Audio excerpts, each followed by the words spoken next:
To live a stress-free life after retirement is very important, which makes the issue of pension reforms in the country key. The Pension Reforms Act of 2004 brought into the limelight the new pension scheme in Nigeria, which is a defined contributory scheme, unlike the old scheme, which was largely defined benefits. The Pension Reform Act of 2004, which was repealed and replaced with the Pension Reform Act 2014, established a mandatory contributory pension scheme, CPS, for workers in both the public and private sectors. Before the CPS, huge pension liabilities made it impossible for the federal and state governments to meet their pensions obligations to retirees in the public sector. However, in recent months, some parastatals of the government, such as the Nigeria Police Force, National Assembly Civil Service Commission, Head of Service and Permanent Secretaries in the Civil Service, have been trying to exit the Contributory Pension Scheme, CPS.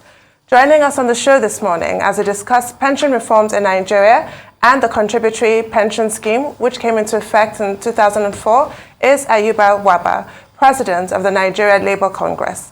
Good morning and welcome to the morning show. Thank you very much for having me. It's always a pleasure discussing the concern of our very senior citizens, our pensioners. Well, thank you very much. Let's start with the agitations by some government agencies and parastatals to exit the Contributory Pension Scheme, CPS. And what's your reaction to that?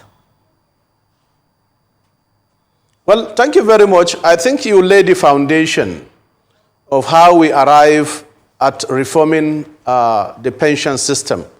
It was actually in 2004 that the contributory pension scheme was introduced in order to address the mirage of pension problems bedeviling the pension system in Nigeria, and that replaces the defined benefit scheme.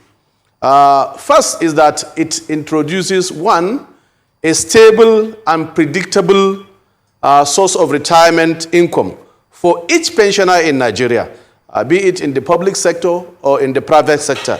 And I think within the 18 years of its implementation to date, I think we have been able to address many issues. You remembered before we migrated to the contributory pension system, we have liability of pension and gratuity in trillions of naira, which have now become accrued rights. And basically, you also recall that corruption, monumental corruption, of which many of the cases is still fresh in our minds. You remember the Senate committee report under Indoma that exposed the monumental corruption in the defined benefit scheme. You remember even recent cases that have been actually adjudicated by the courts, and the amounts are so humongous. So basically, it has drained the resources. And in all this process, from 2002, when the reform process started, up to 2004, when it was then enacted, NLC played a very vital role to ensure that pensioners and workers are not subcharged, and to ensure also that the challenge that we have inherited with the old scheme will become a thing of the past. I can tell you with very clear understanding that it has been a success story, because as I speak, I think we have so far as out of June 2022, over 14.26 trillion pension asset fund, of which all those funds are in the retirement saving account of individual workers.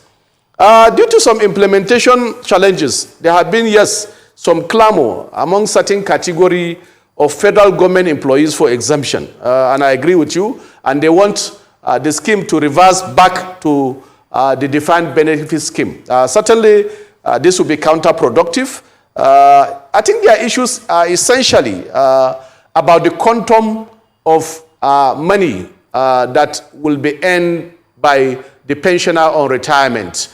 And basically, it has to do with the low pay wage system, particularly in the public sector. And if you look at the quantum of what is actually in the retirement savings account now, 70 to 60% is actually from private sector employees, because in some of those sectors, their salary is high, and therefore their contribution will be higher, and therefore what they will take home every month will then be higher. So this have led to a lot of agitation. And secondly, is the fact that gratuity had been abolished. It has not been abolished by law, because the current act of 2014 still provides that through a process of collective bargaining, that gratuity can still be paid to workers, and we are working assiduously to that. But I think it's true that there have been attempts, one, by the police, secondly, by the head of services of the Federation, and also the permanent secretary. And of recent, I can inform you, the paramilitary have joined, and also some chief executive, because as we are aware, the issue of pension is clearly provided in the Constitution. And that is why the 2014 Act is very apt. Particularly Section 1731 of the 1999 Constitution as amended, provided that the right of a person in the public service of the Federation to receive pension or gratuity shall be regulated by law, which means that any category of workers that will earn pension or gratuity will actually be regulated by law. This is the entry point. And this is, I think, the issue that I need to explain so that we realize all of those in three cases. And pursuant to this, the then Pension Reform Act, PRA 2014, was enacted as the principal extant rule actually to regulate pensions and gratuity in Nigeria.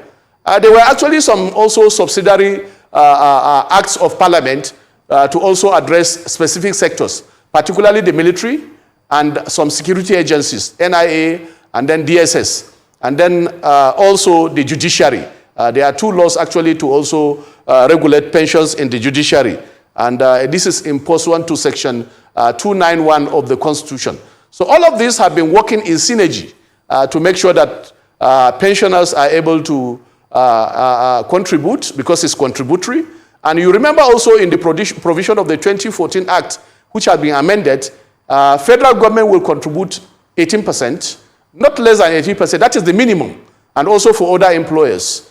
And then the employee will contribute 10%. All of this will go then into the retirement saving account. So we are certain that there will be stable funding, and basically when the worker retires, because the money is in his retirement savings account, he will be able to first, if he wish, earn 50%, and then the balance will be earned throughout his life according to the actual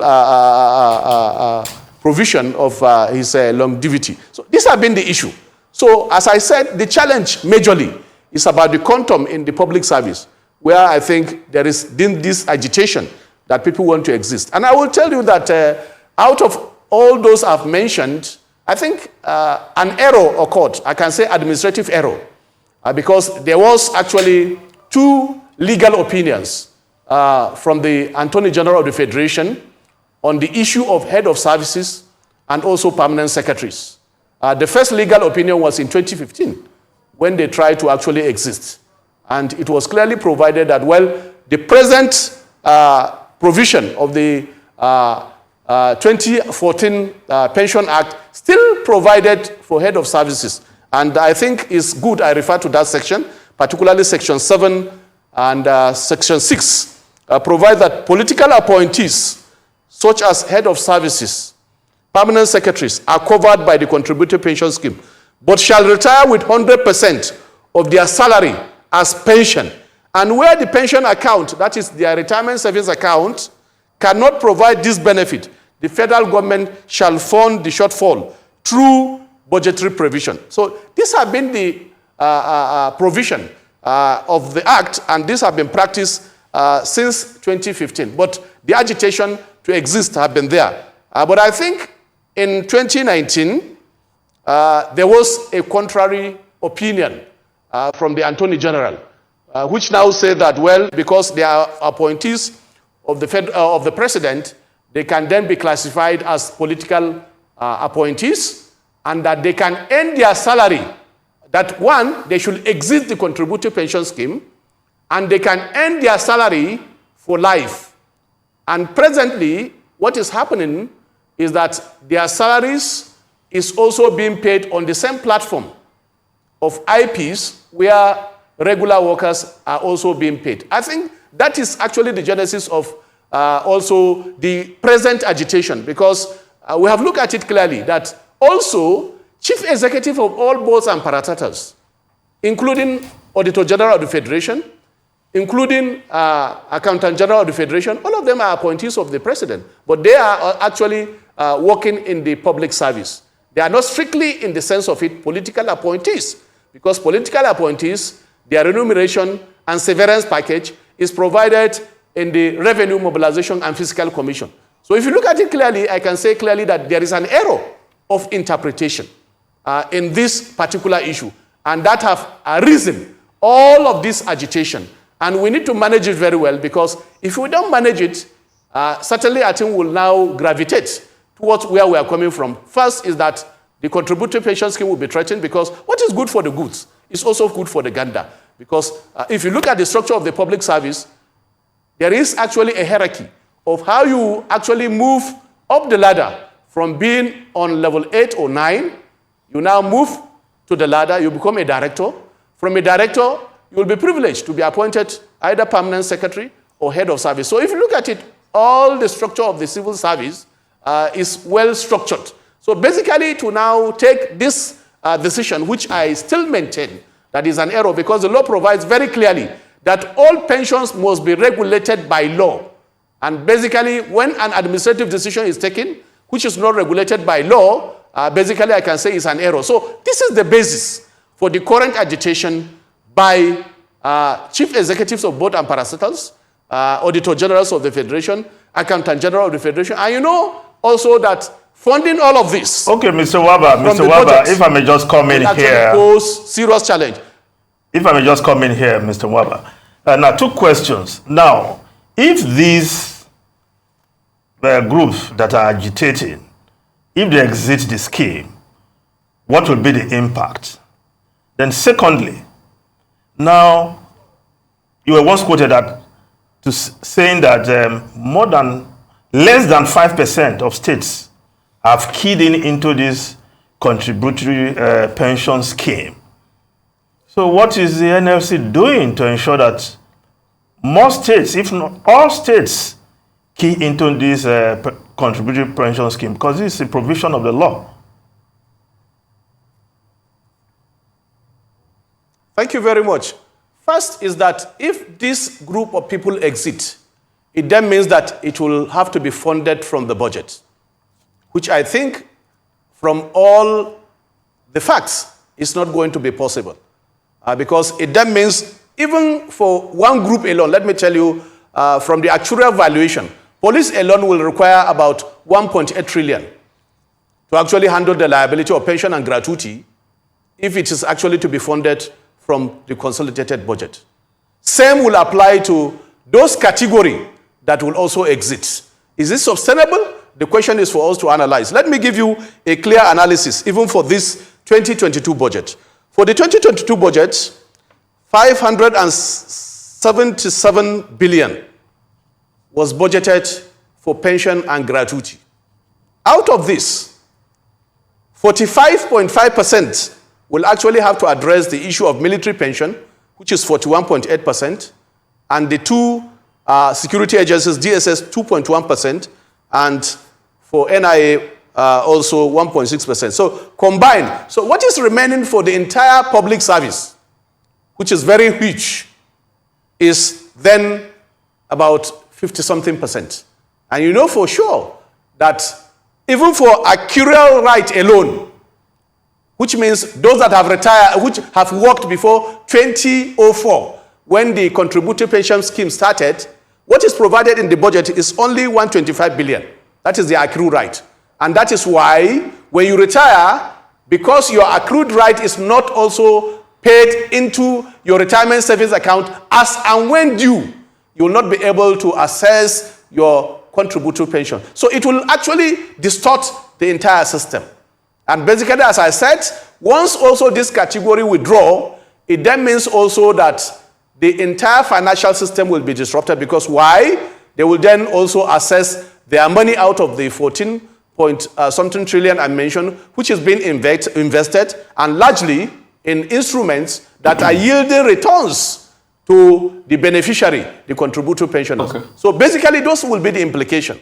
And basically, we know for sure also that we have run from the issue of defined benefit because of also the incentive that have characterized the issue of corruption, which all of us know. As I mentioned, the facts are there. So it's also obvious that in order to have a transparent system, we need to have a system that we can be able to monitor. So those are some of the challenges. Can it be funded? What is the cost? And I think actual variation has been done about the cost implication, which will take more than half of our annual budget. And we know for sure that that may not be sustainable. That is the reality of it. So the other issue which you mentioned, what we are doing about the states, the scheme started in 2004, and federal government key into it 100%, and also the private sector. And I can tell you that basically why we are having liability of pension in state in trillions is because of the fact that they have not been able to key in. And they have not prioritized it. Why? Because they don't want to part with the employer's contribution, which is 18%. Some states try it. They try it, they deducted the contribution of the worker, but there is no counterpart deduction from government or employer to be paid into the retirement savings account of the worker, and therefore it failed. And they are still on the defined benefit scheme. We have some good examples of states that have actually keyed in. I agree they are less than 10%. But we have also very good examples. They have remained very dedicated, and therefore they have less liability. This has been part of the campaign that we have been doing. In fact, before this program, I remember that the issue of the bailouts, humongous bailout that was given to the states to address the issue of pension and salaries have not been utilized effectively, giving priority to pensions and also the salary liabilities. So this is a huge challenge. And that is why it has become an incentive for actually workers to help themselves. It's not advisable, it's not good. But basically, if we want to address the issue of corruption, senior citizens that are put in their best in the service of our country, in the service of a state, in the service of any agency, should actually have something to retire back to when he's weak, when he's aged, so that he can be able to have something to live on. So they are senior citizens, and it's our priority.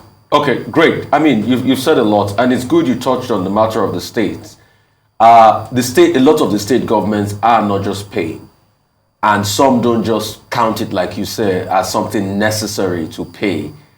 I want to press further and say, how can we compel them to pay? That's one. Number two, where these pension funds are invested is another problem. Most of these investments obviously do not hedge the pensioners' fund against inflation. So year on year, as inflation increases, there is no hedge against the time value of money, for inflation in this country. I'd like you to throw more light on that.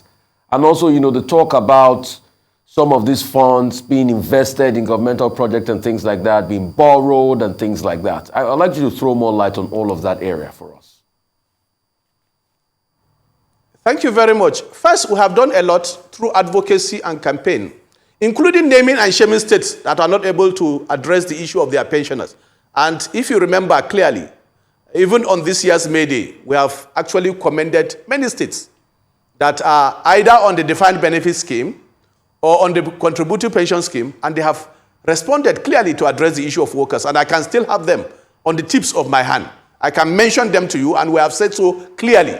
Jigawa is leading in the north, and you find out that Kado is trying, Borno Yobe, they are trying. They have the old scheme, but some of them commit up to 12 billion to try to clear the liability of pension and gratuity. Lagos is also making headway. Oyo State is one of the states that we must continue to appreciate. And basically KB. So we can have them, and Kaduna, basically I have to commend Kaduna state government for also doing what they are doing. So those are some of the states that I think are actually leading. And I've said clearly, there are states that have enough most resources, but you can see their pensioners protesting nude on the streets because they have not been paid.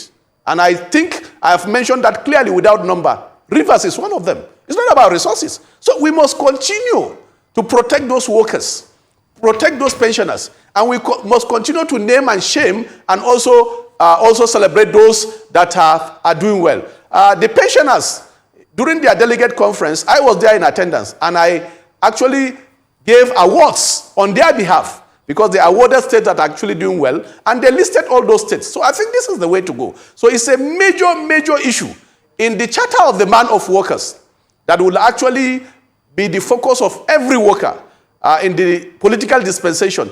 This issue is also contained there. We want to hear from all our candidates, be it a governor, be it a president. What do you want to do about the state of the liability of pension in your states? How do you want to address our senior citizens? How can we make them at par with what is happening in other climes? This is what we want to do. And we want to also guide this contributing pension scheme very jealously so that it doesn't fail. Secondly, you mentioned the issue of investment. I can tell you that, first, there is a very clear regulatory framework that regulates the entire pension industry. And I can tell you that it's very strong regulatory framework. Because one, you have the pension fund administrators who administers just the administrative aspect. You have the pension fund custodians. They are the 4 largest banks in Nigeria. They are the custodian. So the PFA cannot actually dip its hand into the contributory pension scheme because they are secured. And you have also PENCOM, that is the regulator. And PENCOM, I can say clearly they have been doing well to make sure that everybody plays according to the rule. And even in investment, one, issue of risk is a major, major factor that is under consideration. That when you are investing the pension fund, because they are invested also in very clear portfolios that don't have much risk, so that you don't take workers' money that they will rely on when they are weak and invest it in a portfolio that tomorrow you say, oh, the money is no longer there, especially in POSI schemes. So it's highly regulated, and when you are investing this fund, PENCOM must actually approve. So they don't actually invest in high yielding where there is risk.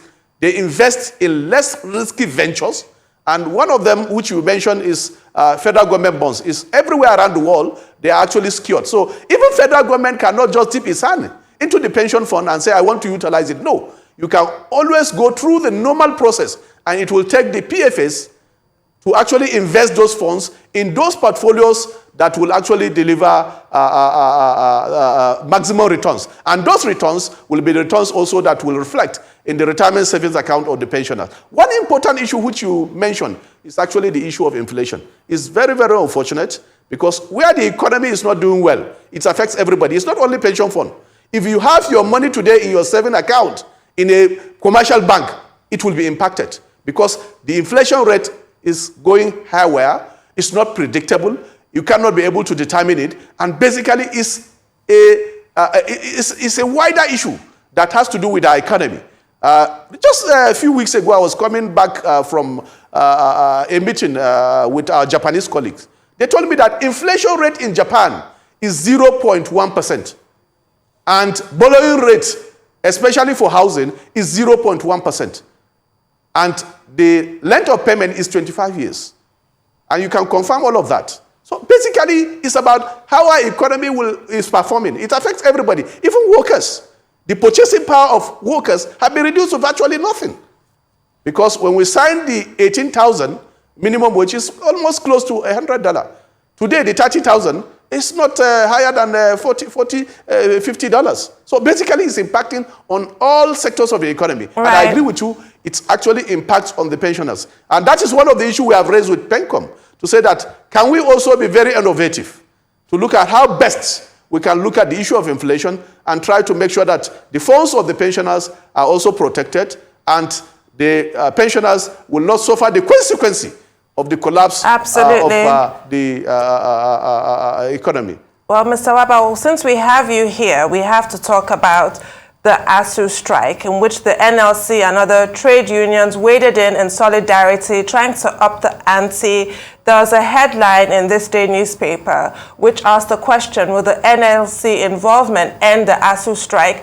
2 weeks later, we can see that the answer so far is no. So what is the next step now in order to compel government action, since the last position we've heard expressed by Festus Keyamo, Minister of State for Labor and Employment, in his capacity as APC presidential campaign spokesperson, is that the federal government will not borrow, and now parents are the ones to go and beg ASUU?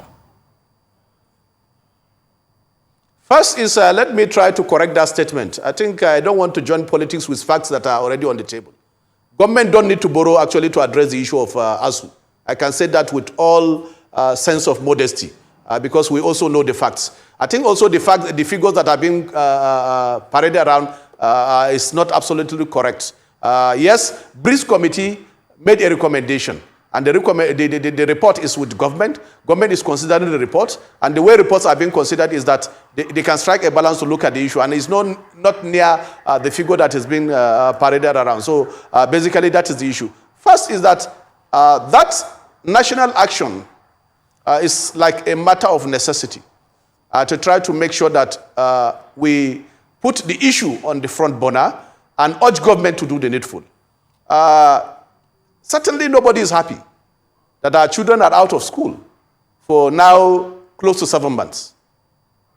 A whole academic year has been lost, and we are toying with the future of these children. No justifiable reason, to me, is good enough to say why we cannot address the issue. And that is why NLC have to wade in. Our children are involved, and basically it's about their future. And I think that awareness has been raised to a highest level. After those actions, we also did not sit down. We actually swung into action. I personally met with several of the key personalities that are supposed to play some role to address this issue. I don't want to actually put the fact, but I am aware that a lot of effort is being made. Next week, we are meeting with all the unions in the education sector from ASUU, SANU, NAT, and NASU. And also Academic Staff Union of Colleges of Education and that of the Polytechnics, because all of them are affiliates of NLC. So what affects them also affects NLC, because their membership are direct memberships of NLC. So that's how we came in, and I think I've given that explanation time without number. So I think at the point we are, we must also act. What you can do today, why should you wait to do tomorrow? So time is of essence, and that's why we are doing that consultation. And basically, after the consultation, we'll also communicate our position to government. Hopefully that before the next week, they should also be able to resolve the issue, because from also what I heard, there have been some discussion, although not officially, with some of the unions, including calls, but that have not yielded the desired results. And until our children are back to school, we cannot rest on our hours. And therefore, NLC will be willing to do anything to make sure that our children are back at school. And we have done that in the past, as I said, because through various consultation and information sharing, we have tried to, in advance, try to advise government on what to do. And we have continued to do that. It will be a matter of last resort for actually government to allow the last decision of our National Executive Council, which is withdrawal of services of all the workers in Nigeria, to actually take effect. And I think that will be a matter of last resort. And we are considering all of that because it's already a decision that is on the table. And we are working towards that. So basically, that is where we are. We have gone to have some dialogue, some discussion, including the ones I personally led, to make sure that we're able to resolve the issue. Because issues like this, particularly issues that pertain to industrial relations, are better resolved on the table. But where they failed, actually, we have also to use the workers' power. We have to deploy the workers' power because in this case, if a worker have not been paid for 7 months, you should know also that his entire family is in disarray. And if you look at the chains of people that are affected, you will better imagine. If the school system is working, you know that those that sell food, those that sell books, those that sell all manner of things in the value chain will also benefit. In this situation, all those in the value chain are also out of work.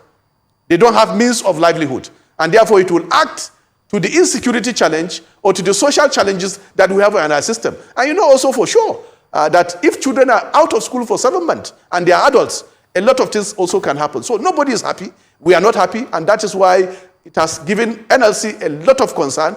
And basically, my advice to government is that they should not allow also workers to deploy the workers' power as a matter of last resort. And basically, that is a decision we have taken. So that's where we are for now on the issue of the ASUU issue. But basically, they have a case, and we have made that very clear. And I think we should actually separate facts from fictions and also information that are not correct. And we'll be ready to take on anybody on the issue. And I think it's good you bring to a platform everybody that is speaking about the issue. I think we should actually play less politics on the issue.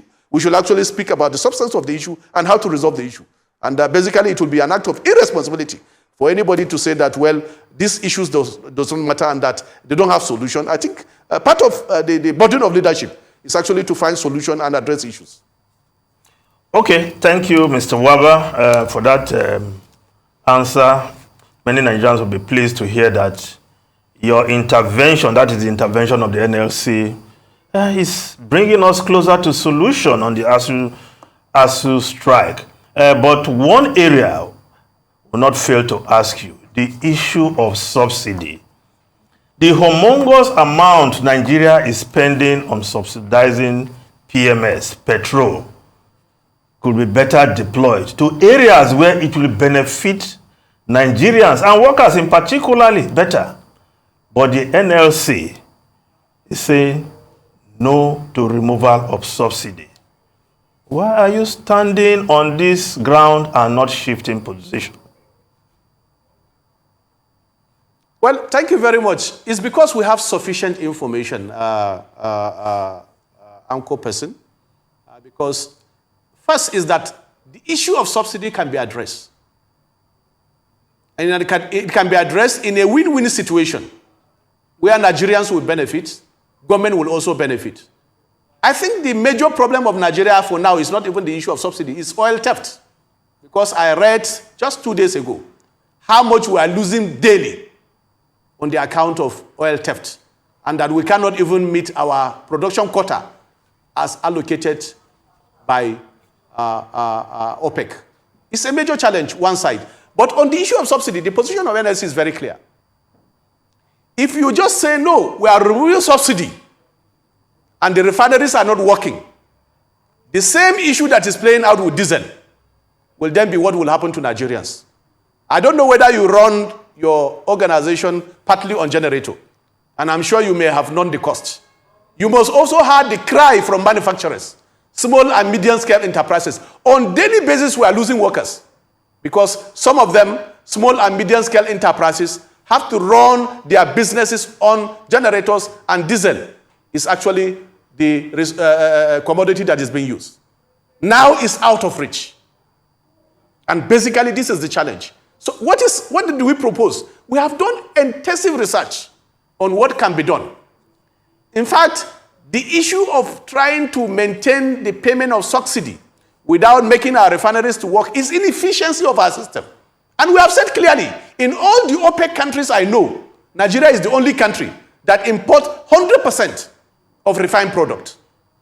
Do we want to shift the inefficiency from fixing the problem now for consumers, including you and me, to bear?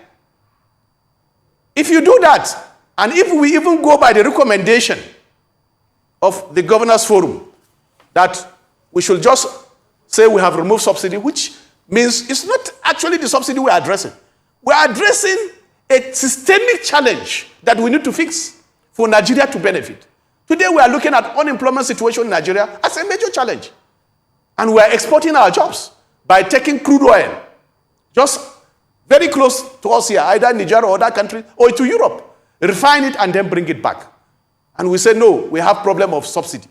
This is the challenge. I want you to focus on this. Not the political statement or say, oh, let's remove subsidy because this will be the benefit. In all the other products, kerosene, diesel, subsidy have been removed.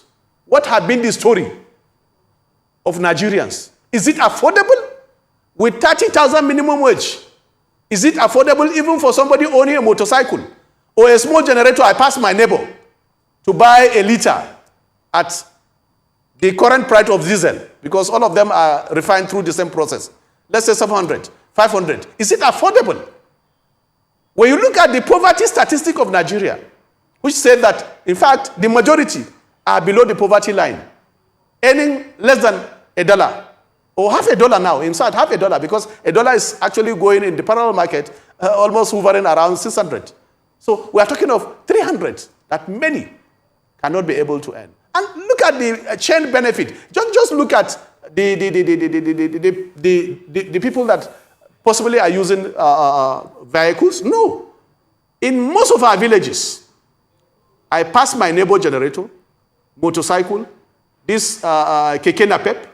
All of them contribute immensely to the economy. And this is actually 70% of the economy, because our economy is largely informal. And for the informal economy, this is what they depend on.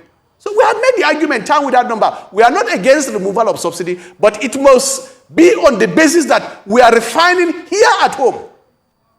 And what is even the subsidy we are talking about? What is the template? Have you looked at the template? The template is the freights, the taxes we pay, and many, many other things that are actually associated with importation. The problem of our economy today is because of the fact that we're importing refined petroleum product for domestic use. So the little money we get from sale of crude oil or other forms of income, we then use it to then import refined product. If we stop all of this, our economy will stabilize. In fact, now, even with what is happening in Europe, with the challenge of war between Russia and Ukraine, we'll have taken advantage of it. If we are refining, the entire West African market will have been our market.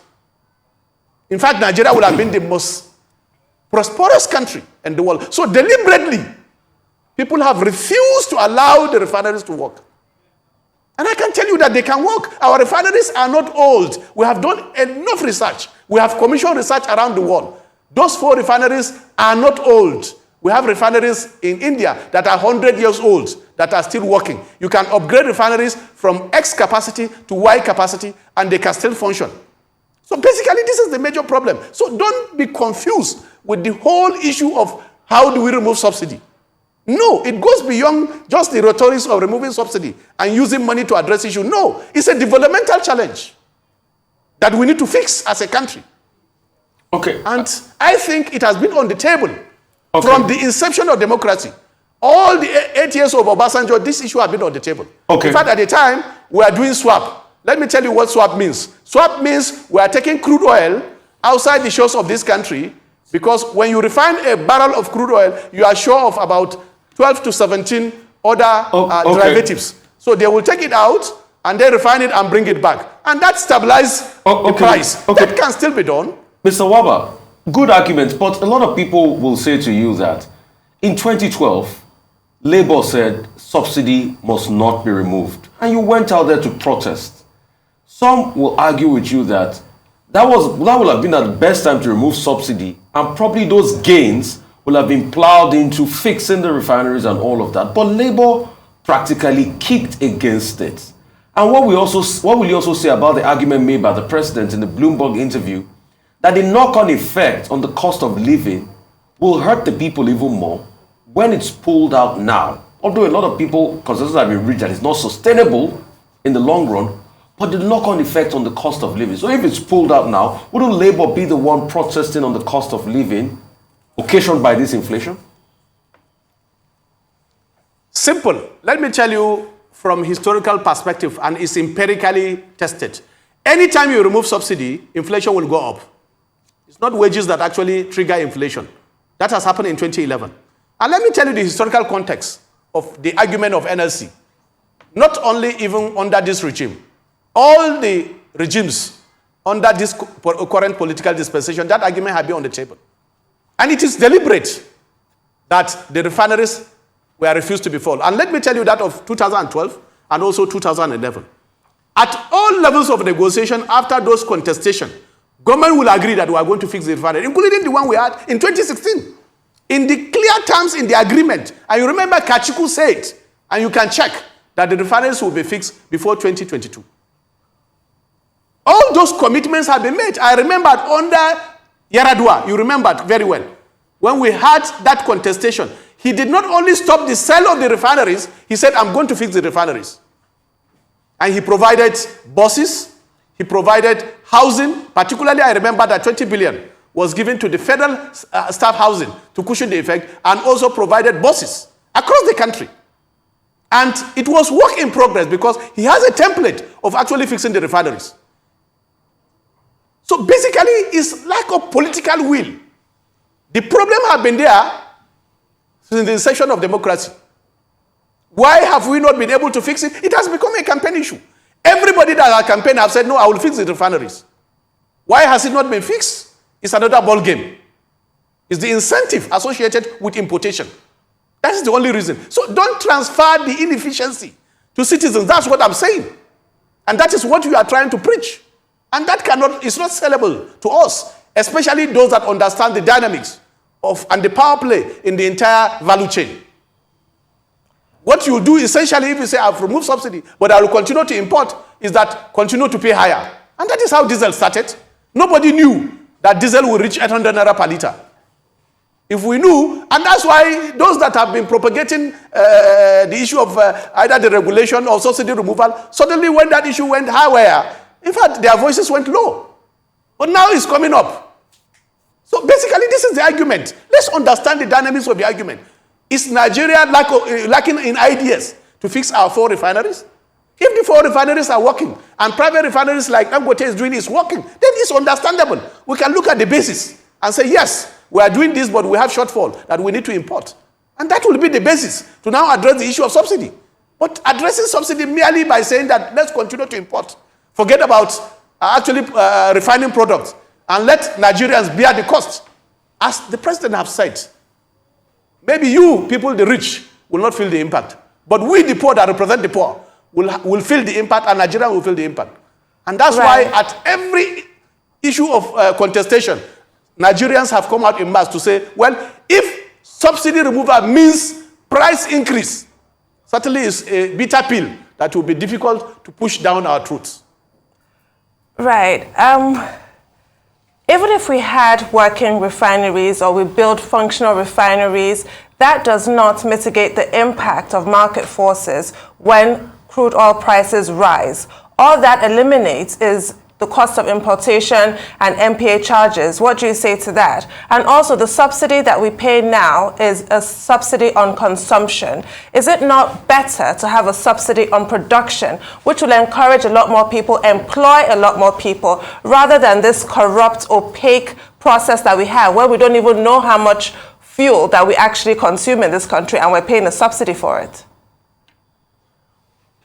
Simple. Let me tell you and inform you. In the well-researched document of NLC, as we speak today, in more than 50 countries, energy is still being subsidized. It's a fact. It depends on the quantum of subsidy. And the quantum of subsidy in Nigeria is high because of the fact that we are not refining. Let me give you an analogy also that will make you understand those arguments. I don't entirely agree, because it's like you are producing cassava in your farm, and you need to reserve some and produce garri for the consumption of your family.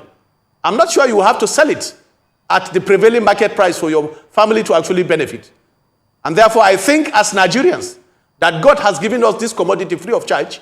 Even if the price goes up at international market, if we are refining, we'll actually have a balance of what we are selling to international market to make profit and what Nigerians will continue to benefit. And I'm sure even if we are refining, I'm sure government will find a way to make sure that as oil-producing country, there should be difference between Nigeria and countries that are actually buying, importing, in terms of this important commodity. So it's not just about those free charges, those NAMESA charges and other charges. No, there are many, many charges that we can be able to address, and I'm sure the price will be lower if we're actually refining. But importantly, it will also create job opportunities in different sectors.